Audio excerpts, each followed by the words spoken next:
Hi-ho, health seekers. Dr. Christopher Ambs here, board certified internal medicine physician and graduate of Harvard of the Caribbean Medical School. This is another edition of Ambs Jam, the channel dedicated to bringing you the most up-to-date and science-backed health information so you can make the best decisions for your life and your health. Today, we're going to be talking about alcohol consumption. Are there any health benefits? If so, what are they? So for a little background, when I was in medical school, the prevailing wisdom was that moderate alcohol consumption was good for you and did confer health benefits in regards to cardiovascular health. Now, this information came to light through several major large observational studies, including the Framingham Heart Study, the Copenhagen City Heart Study, and the Nurses' Health Study.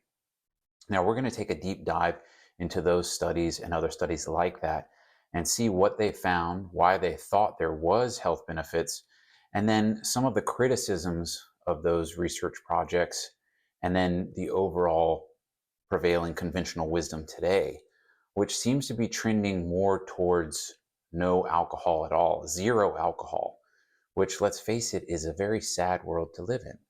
Because as we know, drinking alcohol is very fun, especially with other people. Now, I will say on a personal level, I've struggled with alcohol for a large portion of my life, and I'm going to discuss this as well and how it relates to overall health. I think a lot of people have the same struggles. I'll do this later on in the video once viewership has dropped off completely. Based on my YouTube analytics, people stop watching pretty quickly after my face, voice, or personality is introduced into the videos. Now, we're working through some of these problems. We're going to try to get a different doctor, someone with a better face, better voice, less nasally, and smarter. So please stay with us, though. We are going to do our best and take a deep dive into alcohol consumption. Is it good for you? Is it bad for you? Let's find out once and for all. Stay tuned, folks. As I mentioned earlier, back when I was in medical school, we were taught about a lot of different studies that showed a positive correlation between moderate alcohol consumption and drinking. So that means there is some good news. Yes! Oh, Richard, I'm so happy. Hold me. Yikes. Right? Now, some of these major studies, just to highlight a few, are the Framingham Heart Study, which showed a reduced cardiovascular risk, events like heart attacks and strokes. There was the Copenhagen City Heart Study, which showed a reduced risk in coronary heart disease and all-cause mortality. There was the Nurses' Health Study, which showed reduced risk of coronary heart disease in women who drank moderately. And then finally, there was the PURE study, the prospective urban-rural epidemiology. Frankly, I think this one should be disqualified based on how confusing its name is. But they had similar findings across a diverse population. Okay, let's talk about the proposed mechanisms through which moderate alcohol consumption was having these positive cardiovascular benefits and even decreasing all-cause mortality in one of the studies. Something that they talked about was the increase of HDL with moderate alcohol consumption in some people.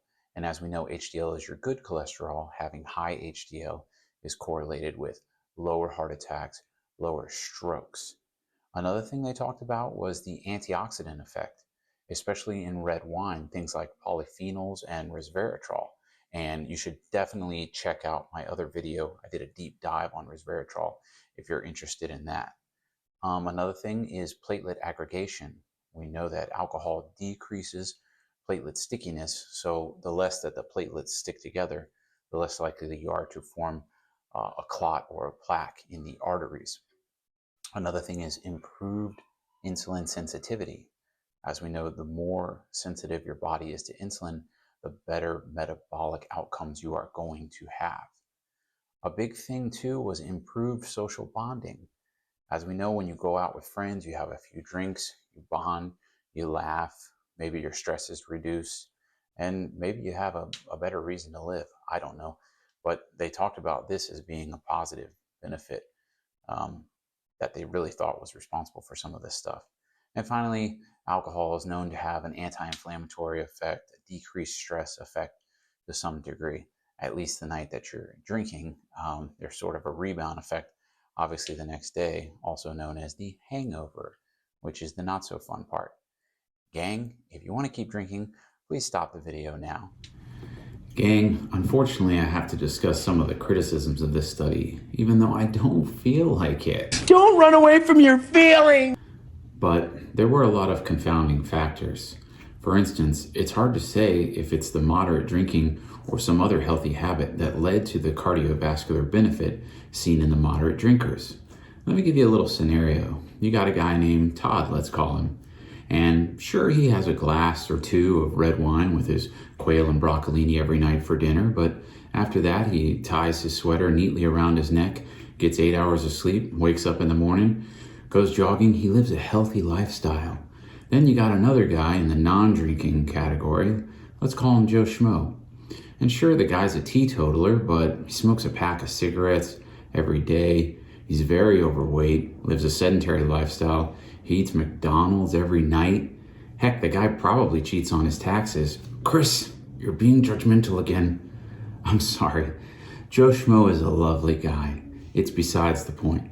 All I'm trying to say is that we don't know if the cardiovascular benefit we see in Todd in comparison to Joe Schmo is because of the moderate drinking or because of some other constellation of health habits between the two different groups.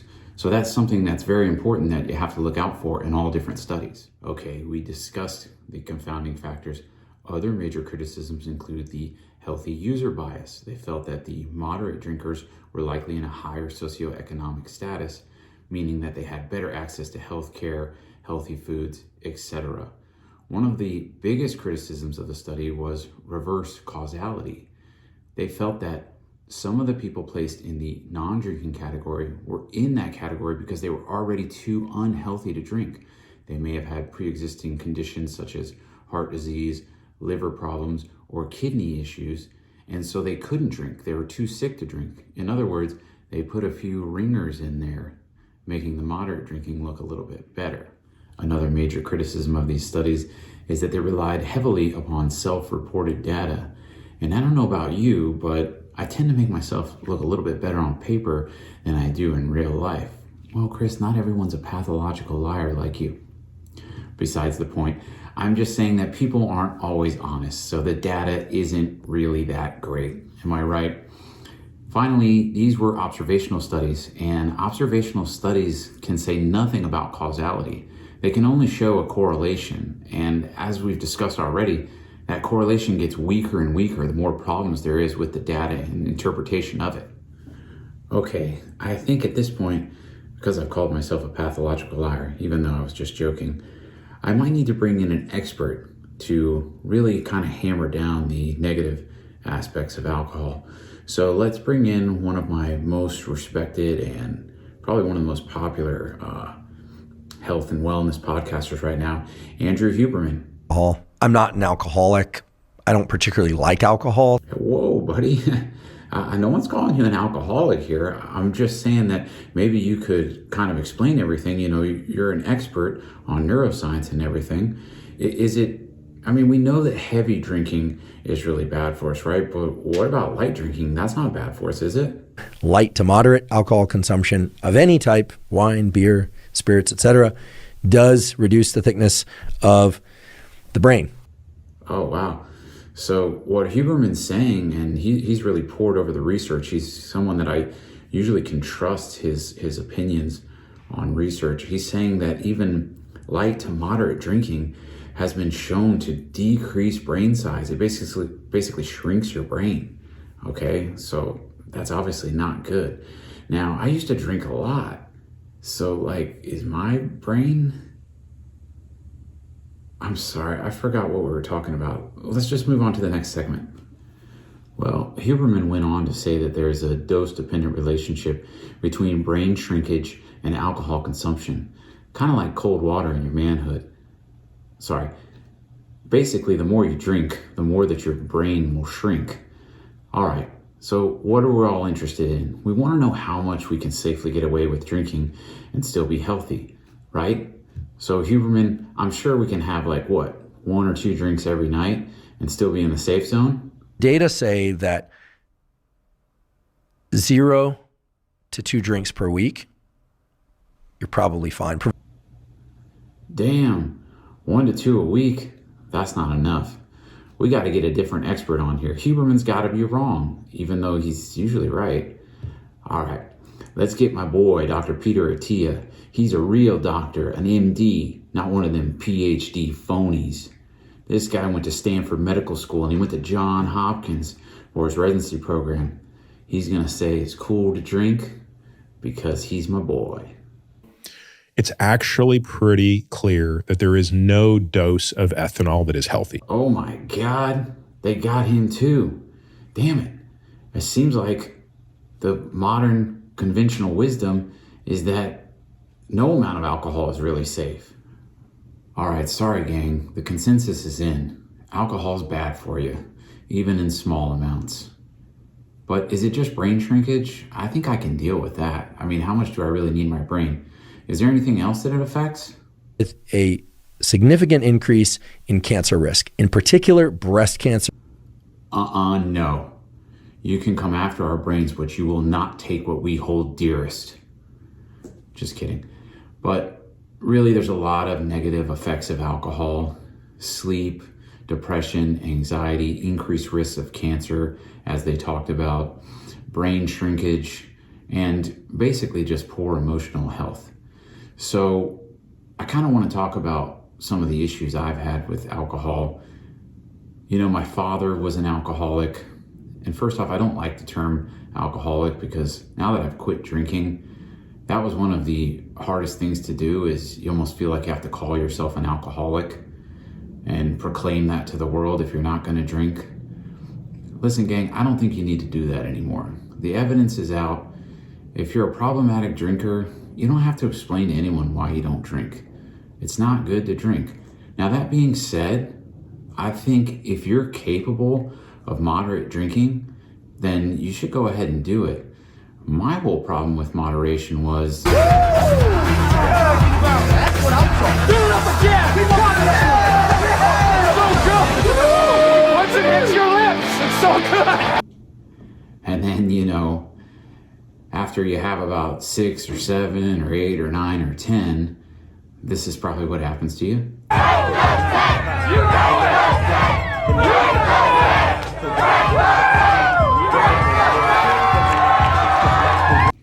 Anyways, a lot of us come up through the American university system where binge drinking was normal, it was celebrated.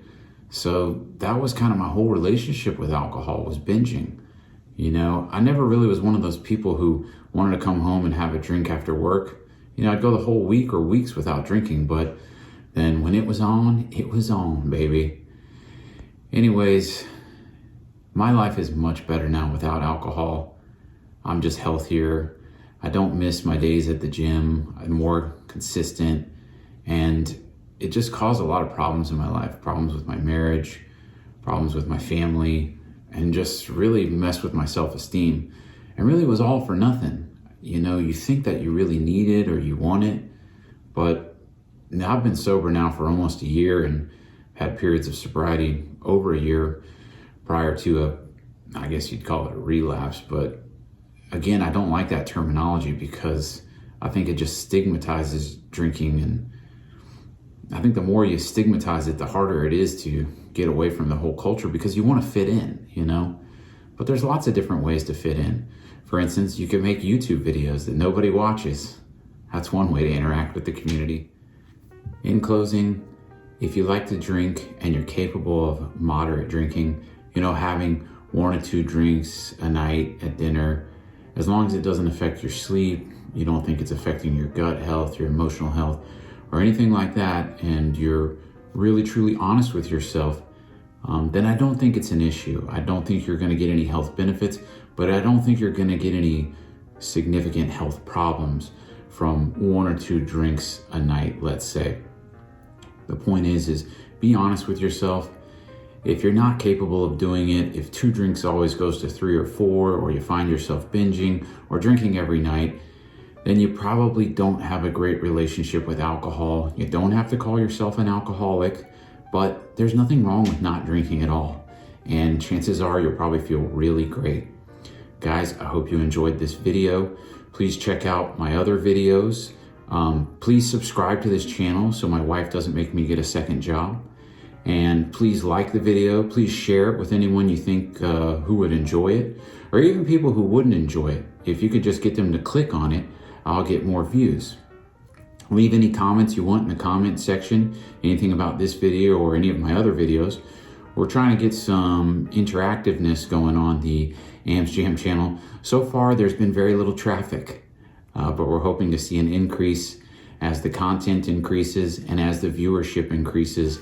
Again, thank you guys so much, and please live your healthiest and happiest life. This has been Ambs Jam. Peace out.